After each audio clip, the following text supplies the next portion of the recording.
Assalamualaikum warahmatullahi wabarakatuh.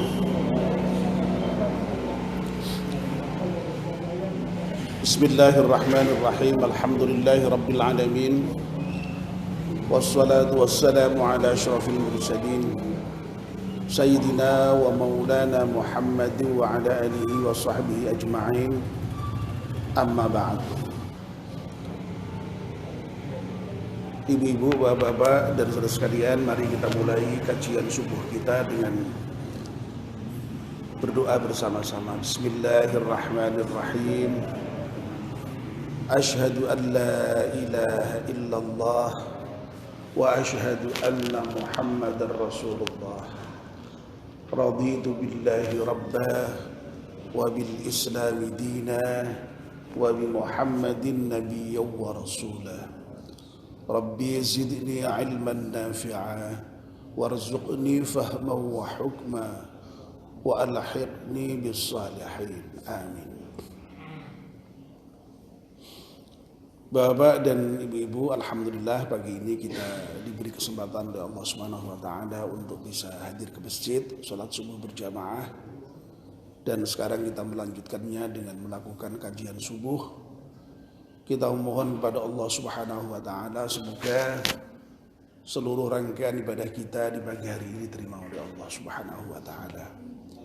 Mudah-mudahan kajian subuh yang kita lakukan ini bisa menambah ilmu kita dan pada gilirannya juga bisa menambah kualitas iman dan amal kita.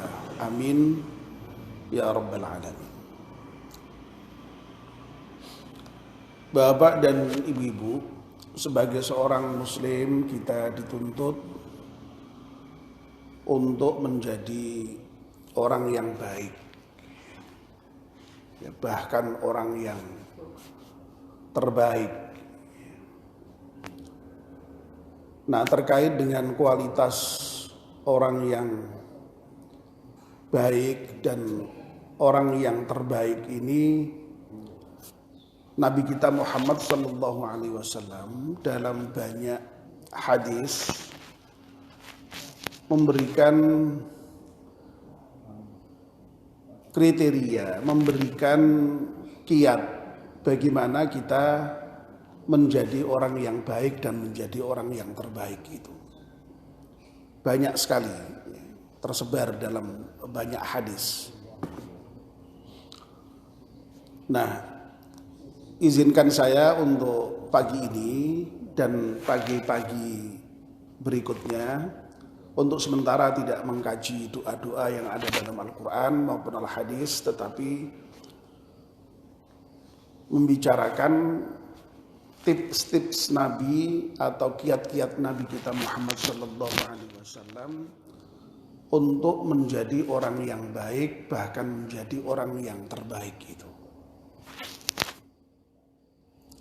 Yang pertama yang ingin saya sampaikan adalah hadis yang menyatakan khairukum man ta'allamal Qur'ana wa 'allamah. Sebaik-baik kalian atau orang yang terbaik di antara kalian adalah orang yang mau belajar Al-Qur'an dan mau mengajarkannya. Ini hadis sahih riwayat Imam Bukhari. Dan hadis ini tentu saja sangat populer karena terkait langsung dengan Al-Quran yang merupakan kitab suci kita umat Islam.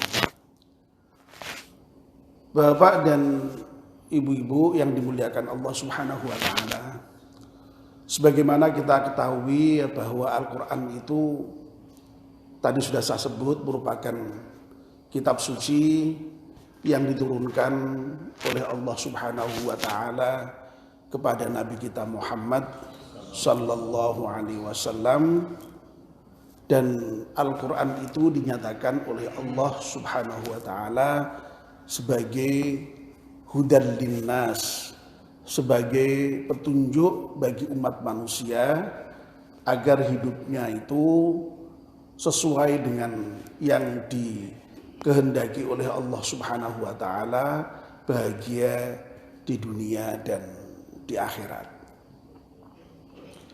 Untuk itu sudah sewajarnya dan bahkan seharusnya kalau umat Nabi Muhammad sallallahu alaihi wasallam termasuk kita semuanya ini dituntut oleh Allah dan oleh Rasulullah sallallahu alaihi wasallam untuk bisa memahami Al-Qur'an dan kemudian menjadikan Al-Qur'an itu sebagai panduan di dalam kehidupannya. Nah, disinilah makanya lalu kemudian perlunya atau pentingnya belajar Al-Quran itu dan mengajarkan Al-Quran itu. Sampai-sampai Rasulullah SAW kemudian menyatakan orang yang belajar Al-Quran dan mengajarkan Al-Quran itu kemudian diberi predikat sebagai orang yang terbaik di antara kita, orang yang terbaik di antara orang-orang Islam. Jamaah subuh yang dimuliakan Allah Subhanahu wa taala, di samping Rasulullah sallallahu alaihi wasallam memberikan pujian terhadap orang yang belajar Al-Qur'an dan mengajarkan Al-Qur'an, Rasulullah dalam banyak hadis juga memberikan penjelasan mengenai keutamaan Al-Quran itu. Dan memang Al-Quran itu luar biasa utama. Apapun yang terkait dengan Al-Quran itu utama, bahkan yang terbaik. Al-Quran diturunkan oleh Allah kepada Nabi kita Muhammad SAW. Nabi Muhammad disebut sebagai nabi yang terbaik, Sayyidul Mursalin, penghulunya para rasul. Al-Quran diturunkan pada bulan Ramadan. Bulan Ramadan juga merupakan bulan yang terbaik, bulan yang mulia. Al-Quran diturunkan pada malam Lailatul Qadar. Malam Lailatul Qadar juga disebut dengan malam yang terbaik. Demikian pula Al-Quran ini diturunkan kepada Nabi Muhammad untuk menjadi pedoman bagi umatnya, hidayah bagi umatnya. Maka umat yang mau berpedoman kepada Al-Quran juga umat yang terbaik. Dan orang yang mempelajari Al-Quran juga merupakan orang yang terbaik. Jadi semua yang terkait dengan Al-Quran merupakan yang terbaik. Nah, keutamaan yang disampaikan Nabi kita Muhammad SAW, misalnya orang yang belajar Al-Quran itu nanti di hari kiamat dia akan mendapatkan syafaat dari Al-Quran. Ini yang saya kira menjadi salah satu semangat bagi kita untuk mau belajar Al-Quran itu dan mau mengamalkan Al-Quran itu. Iqra'ul Qur'ana fa innahu ya'ti yaumal qiyamati syafi'an li ashabih. Bacalah Al-Quran, karena Al-Quran itu nanti pada hari kiamat akan memberikan syafaat, akan memberikan pertolongan bagi para sahabat-sahabatnya. Nah, sahabat Al-Quran tidak lain ya orang yang mau mempelajari Al-Quran, orang yang mau memahami Al-Quran, dan orang yang mau mengamalkan Al-Quran. Lalu kemudian orang yang kemudian membaca Al-Quran itu memang oleh Allah Subhanahu wa taala diberi pahala yang luar biasa banyaknya. Bagaimana tidak? Nabi kita Muhammad SAW itu memberikan satu tuntunan dalam kaitannya dengan pahala membaca Al-Quran itu hitungannya per huruf, bayangkan. Setiap huruf itu dihitung dengan 10 kebaikan. Bayangkan itu ya, kita membaca Bismillahirrahmanirrahim itu berapa huruf itu? Kalau kita ulang-ulang, kalau kita baca, Masya Allah itu ya tidak terhitung ya, susah sekali hitungnya itu. Wong baru baca alif lam mim itu jangan dikira satu huruf, itu 3 huruf, alif lam dan mim. Bismillahirrahmanirrahim berapa huruf? Banyak sekali. Nah itu oleh Nabi dinyatakan alif 1 huruf, lam 1 huruf, mim 1 huruf. Nah kalau kita ngaji dan berulang-ulang itu betapa banyaknya pahala Al-Quran yang diberikan kepada orang-orang yang mau belajar dan membaca Al-Quran itu. Itulah sebabnya orang-orang yang menghafal Al-Quran itu, ya kita tidak bisa menghitung itu berapa pahalanya. Bayangkan orang untuk bisa menghafal satu surat itu dengan mengulang berapa kali itu. Ya. Nah, coba kalau misalnya orang belajar membaca Al-Quran, terutama yang menghafal, ya, itu untuk bisa hafal satu surat, ya, misalnya apa surat Wadduha itu misalnya, itu pasti diulang-ulang Bismillahirrahmanirrahim, Wadduha, Wadduha, Wadduha, sampai dengan hafal baru kemudian pindah ke ayat yang lain, Wadduha wallaili idza saja, wallaili idza saja, wallaili idza saja. Sudah hafal betul, diulang lagi dari depan, Wadduha wallaili idza saja, Wadduha wallaili idza saja. Sudah dipastikan hafal, baru berpindah ke ayat berikutnya. Ma wadda'aka rabbuka ma qala, ma wadda'aka rabbuka ma qala, ma wadda'aka rabbuka ma qala. Sudah hafal betul, diulang lagi dari Wadduha wallaili idza saja, ma wadda'aka rabbuka ma qala, Wadduha wallaili idza saja, ma wadda'aka rabbuka ma qala.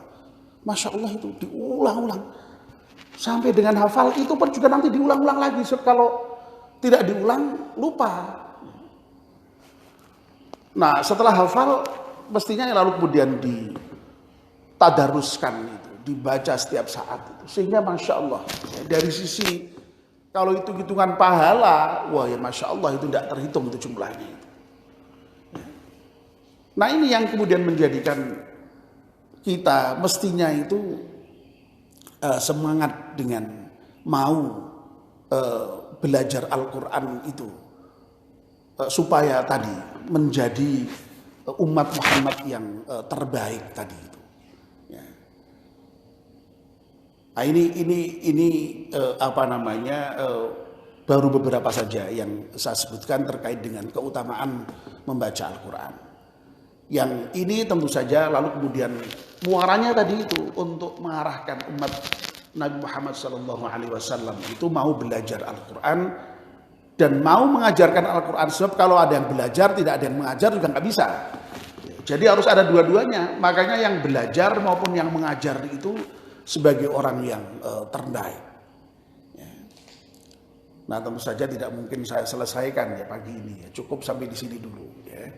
Nanti akan kita sambung untuk yang topik pertama ini ya. Jadi orang yang terbaik adalah orang yang belajar Al-Quran dan mengajarkannya. Ini masih kita sambung dengan hari-hari berikutnya ya. Kalau misalnya satu pertemuan tidak cukup ya dua pertemuan tidak cukup ya 3 pertemuan ya, fleksibel saja ini masjid-masjid kita ya, ini forum-forum kita ya fleksibel sifatnya, tapi yang jelas kita jangan sampai terlalu lama. Satu mohon maaf kadang-kadang terlalu lama karena kadang-kadang sok tidak lihat jam, tapi begitu lihat jam loh kok sudah lewat ya. Mohon maaf untuk pagi ini kita baru sampai kepada keutamaan Al-Quran yang disampaikan oleh Nabi kita Muhammad Sallallahu Alaihi Wasallam. Mari kita akhiri kajian subuh kita dengan membaca doa kafaratul majlis. Bismillahirrahmanirrahim. wal 'asri innal insana lafi khusrin illa alladhina amanu wa 'amilus salihati wa tawassaw bil haqqi wa tawassaw bis sabr. Subhanakallahumma wa bihamdika asyhadu an